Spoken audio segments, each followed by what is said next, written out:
Hello Tamil traders, good evening. இன்னைக்கு வந்து பார்த்தீங்கன்னா ஃபினான்ஷியல் இயரோட முதல் நாள் அண்ட் இன்னைக்கு வந்து பார்த்தீங்கன்னா நம்ம எல்லாருக்குமே ஒரு நல்ல நாளாக இருந்தது. காரணம் என்னன்னா நம்மளோட நிஃப்டி வந்து பார்த்தீங்கன்னா 300 பாயிண்ட் அளவுக்கு பாசிட்டிவ் முடிஞ்சிருக்கு.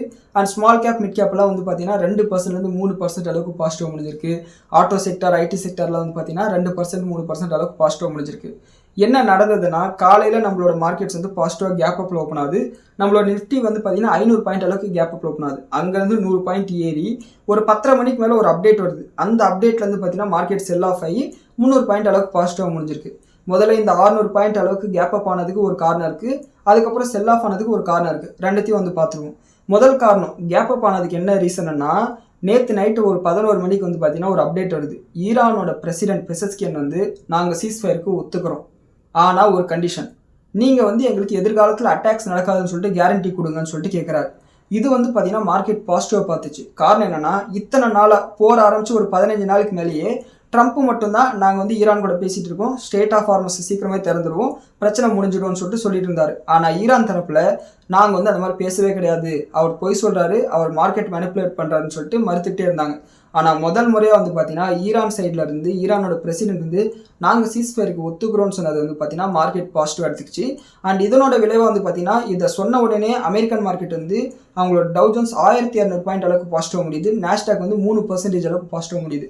அண்ட் நம்மளோட கிஃப்ட் நிஃப்டி அப்போவே வந்து 300 400 பாயிண்ட் அளவுக்கு பாசிட்டிவாக ஓப்பன் ஆக போகுதுன்னு சொல்லிட்டு இண்டிகேட் பண்ண ஆரம்பிச்சது. அண்ட் கோல்டு ப்ரைஸஸ் வந்து பார்த்தீங்கன்னா $4650 வந்து ட்ரேட் ஆக ஆரம்பிச்சிருச்சு.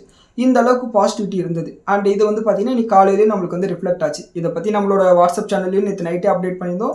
இன்னைக்கு காலையில் நம்மளோட ப்ரீ மார்க்கெட் வீடியோலேயே வந்து பார்த்தீங்கன்னா நம்ம பேசியிருந்தோம். அண்ட் இன்னைக்கு காலையில் நம்மளோட மார்க்கெட் ஓப்பன் ஆனதுக்கப்புறம் அங்கேருந்து இன்னும் 100 பாயிண்ட் வந்து ஏற ஆரம்பிக்குது. ஆனால் ஒரு 10:30 மணிக்கு மேலே ஒரு அப்டேட் வருது. ஈரானில் அவங்களோட பார்லிமெண்ட் ஸ்பீக்கர் வந்து பார்த்தீங்கன்னா என்ன சொல்கிறாருன்னா, இந்த போரை நிறுத்துறதுக்கு சரி, சீஸ்ஃபயர் அறிவிக்கிறதுக்கு சரி, நெகோசியேஷன் நடத்துறதுக்கு சரி, இது எல்லாத்துக்கும் வந்து பார்த்தீங்கன்னா அதிகாரம் சுப்ரீம் லீடர் கிட்ட தான் இருக்குது, அவரை தவிர்த்து வேற யாரும் இதை வந்து முடிவெடுக்க முடியாதுன்னு சொல்லிட்டு சொல்கிறார். இந்த நியூஸ் வந்த உடனே வந்து பார்த்தீங்கன்னா, இந்த மாதிரி ஒரு அப்டேட் வந்த உடனே வந்து பார்த்தீங்கன்னா நம்மளோட மார்க்கெட் வந்து புக் ஆக ஆரம்பிக்குது, ப்ராஃபிட் புக் ஆக ஆரம்பிக்குது, செல் ஆஃப் வர ஆரம்பிக்குது. ஒருவேளை வந்து இந்த பிரச்சனை வந்து எக்ஸ்டெண்ட் ஆகுமன்ற ஒரு பயத்தினால. காரணம் என்னன்னா, நம்ம நேற்று நைட்டு வந்து பார்த்தீங்கன்னா ஒரு 11 மணிக்கு அந்த வீடியோலேயே நம்ம பேசியிருந்தோம். ஏன்னா ஈரானில் வந்து பார்த்தீங்கன்னா 3 தலைமை இருக்குது. ஒன்று வந்து பார்த்தீங்கன்னா அரசியல் தலைமை, இன்னொன்று வந்து பார்த்தீங்கன்னா சுப்ரீம் லீடர், மூணாவது வந்து பார்த்தீங்கன்னா ஐஆர்ஜிசி. இதில் வந்து பார்த்தீங்கன்னா அரசியல் தலைமை பிரசிடென்ட் மட்டும்தான் இப்போதைக்கு சீஸ்ஃபயர் பற்றி பேசியிருக்காங்க. இந்த சுப்ரீம் லீடராக இருக்கட்டும், ஐஆர்ஜிசியாக இருக்கட்டும், இவங்க 2 பேருமே இதை பற்றி பேசலை. சுப்ரீம் லீடர் சொன்னால் ஐஆர்ஜிசி கேட்டுப்பாங்க, சரிங்களா? ஆனால் சுப்ரீம் லீடர் சொல்லாத வரையும் ஐஆர்ஜிசி அவங்களோட அட்டாக்ஸை வந்து நடத்திக்கிட்டே தான் இருப்பாங்க. இதனால வந்து பார்த்தீங்கன்னா இந்த பிரச்சனை முடியாதுன்ற ஒரு பயம் வந்து மார்க்கெட்டுக்கு வர ஆரம்பிச்சது. அண்ட் அது மட்டும் இல்லாமல் நேற்று பிரசிடென்ட் பெசஸ்கியன் கிட்டேருந்து இந்த மாதிரி ஒரு அறிவிப்பு வந்த உடனே இஸ்ரேல் கிட்டேருந்து பயங்கரமான தாக்குதல் டெஹரான் மேலே நடத்தப்படுது. அண்ட் அதுக்கு இவங்களும் வந்து பார்த்தீங்கன்னா பதிலடி கொடுக்குறாங்க. இஸ்ரேல் மேலே வந்து பார்த்தீங்கன்னா தாக்குதலை நடத்துகிறாங்க.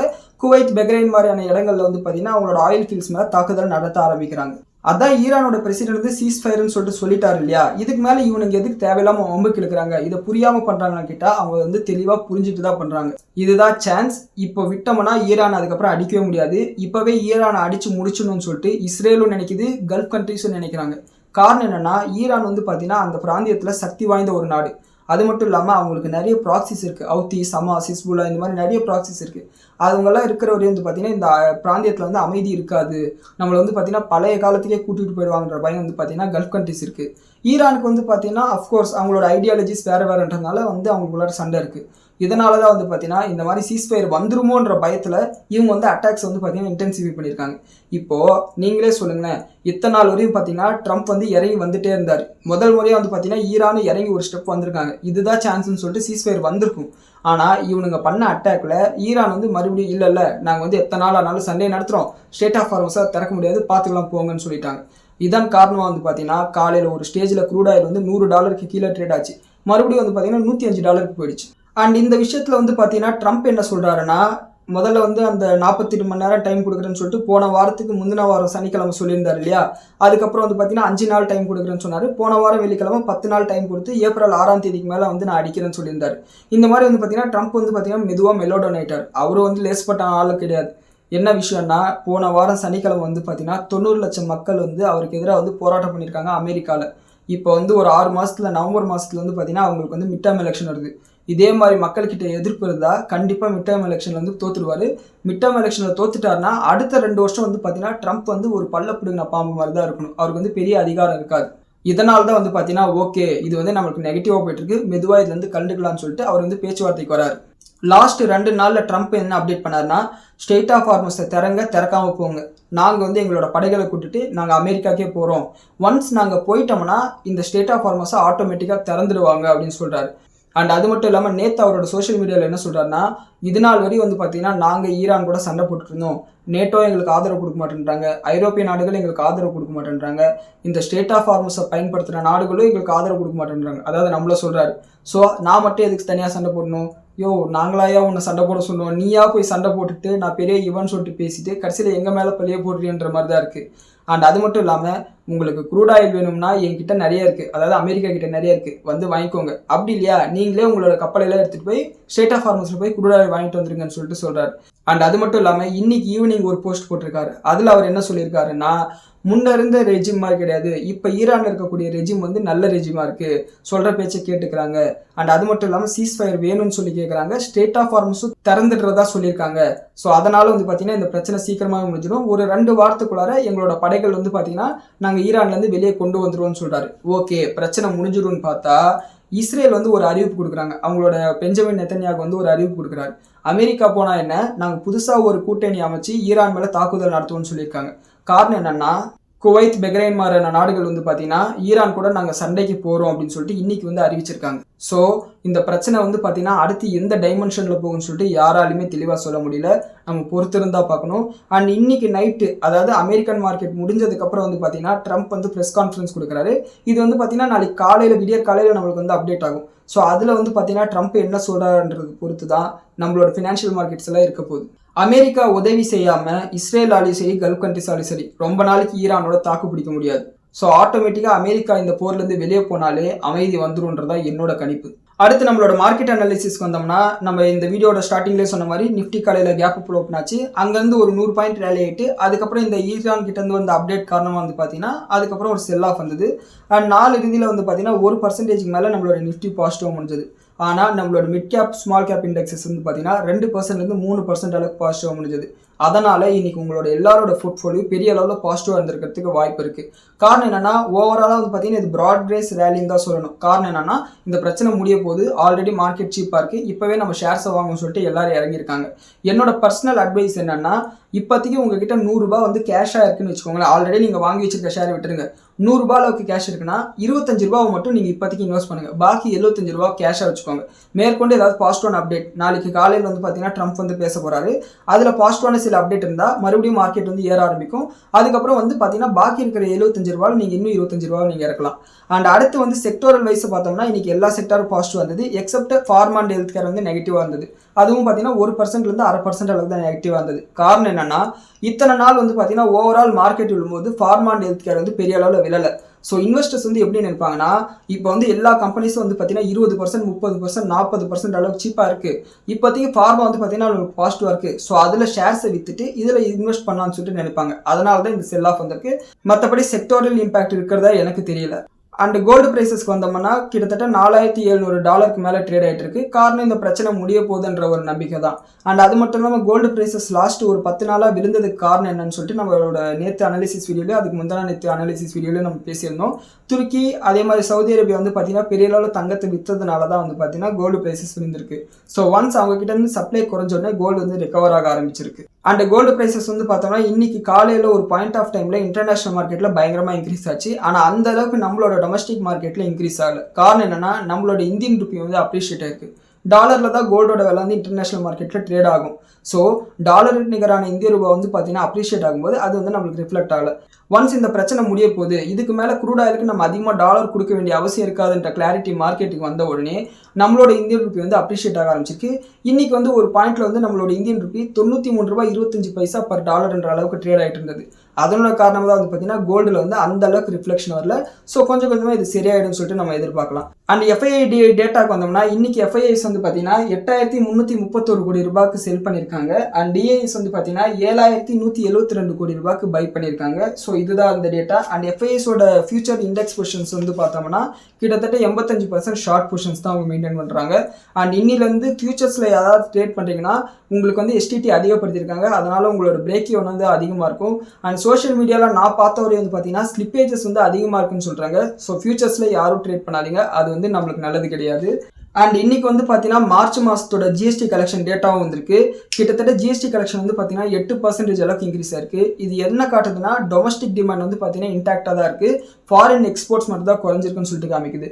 அண்ட் அது மட்டும் இல்லாமல் நீங்கள் ஜென்ரலாக பார்த்தீங்கன்னா முட்டை விலை வந்து பார்த்தீங்கன்னா பயங்கரமாக விழுந்திருக்கு. அது எதனாலன்னு சொல்லிட்டு யாராவது யோசிச்சிங்களா? காரணம் என்னன்னா, இந்த முட்டை வந்து பார்த்தீங்கன்னா பெரிய அளவில் வந்து பார்த்தீங்கன்னா எக்ஸ்போர்ட் பண்ணுவாங்க. இப்போ இந்த ஷிப்பிங் காஸ்ட் வந்து பார்த்தீங்கன்னா 40% அளவுக்கு இன்க்ரீஸ் ஆயிருக்கு. அதன் காரணமாக வந்து பார்த்தீங்கன்னா பெரிய அளவில் வந்து எக்ஸ்போர்ட்ஸ் வந்து தடைப்பட்டிருக்கு.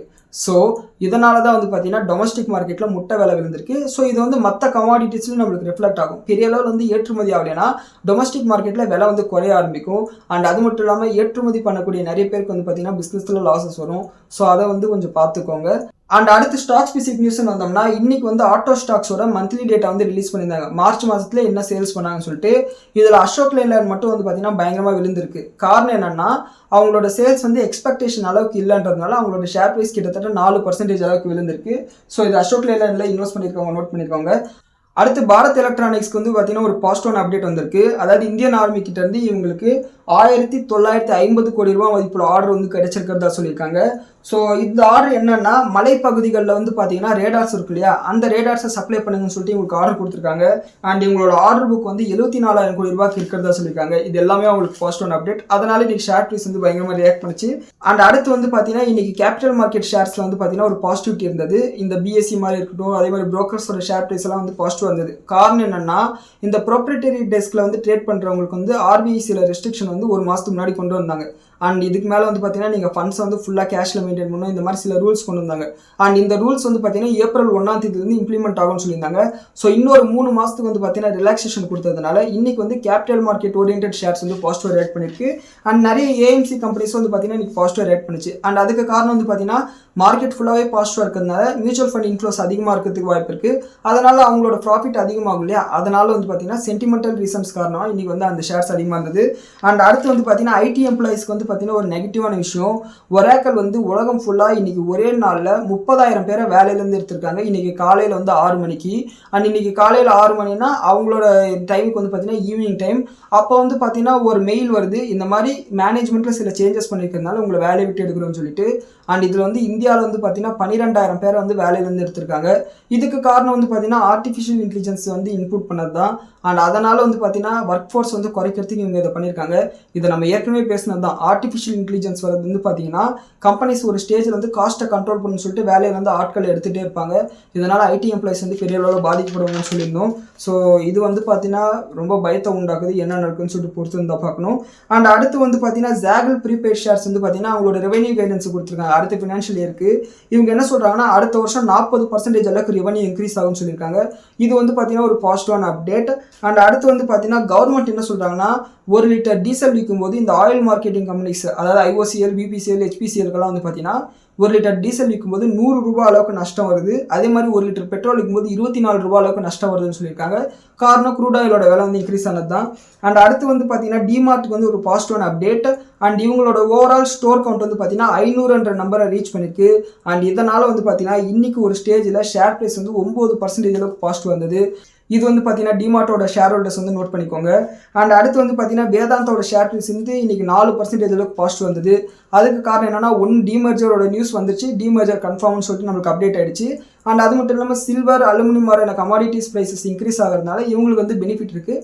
அதனால இவங்களோட ஷேர் ப்ரைஸ் இன்க்ரீஸ் ஆச்சு. அண்ட் அடுத்து வந்து பார்த்தீங்கன்னா ஐஎக்ஸ்க்கு வந்து பார்த்தீங்கன்னா ஒரு பாசிட்டிவ் அப்டேட். இவங்களுக்கு வந்து பார்த்தீங்கன்னா ஐஜிஎக்ஸ் அப்படின்னு சொல்லிட்டு ஒரு சப்சிடரி கம்பெனி இருக்குது.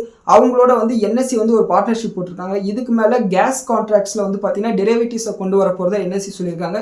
இது வந்து பார்த்தீங்கன்னா ஐஎக்ஸ்க்கு வந்து பாசிட்டிவான அப்டேட். அண்ட் இப்போ நம்ம பேசிட்டு இருக்கிற இந்த நேரத்தில் வந்து பார்த்தீங்கன்னா கிஃப்ட் நிஃப்டி ஒரு 100 பாயிண்ட் அளவுக்கு நாளைக்கு கேப் அப்பில் ஓப்பன் ஆகும்னு சொல்லிட்டு காமிச்சிட்டு இருக்கு.